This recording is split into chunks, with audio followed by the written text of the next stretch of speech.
Hey, Alira, happy Friday. I think today's lesson is pretty self-explanatory just by my written notes, but I thought I'd just hop on and connect with you and say hi and uh, just talk you through it just a little bit. The first thing that you're going to do is finish reading 2.1. So you worked on the elements of a map the other day. Great job with that. Thanks for responding to my comment. Today, what you need to do is finish by reading page 19.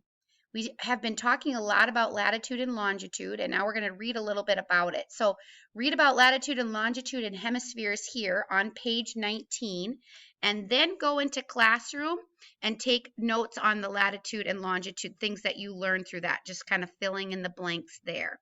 Then turn the page to page 20 and 21 and read about scale. So how we get big places, big areas of the world on little maps, how we produce scale and different kinds of scaled maps. So after you're done with reading with that, then you can click scale notes and take those notes in there. Both of these assignments are short. That's why we're combining them into one day. And both have some optional activities for you to keep practicing those things. So if you read at the bottom of latitude and longitude, you could play a video game called International Pizza Delivery, where you're going to first find the latitude and then a longitude of a place and deliver a pizza. And then the second one about maps, scaled maps, you can play around on Google Earth. Just search for Google Earth, launch it, and type in any address or place you want to go, and it's going to bring you there.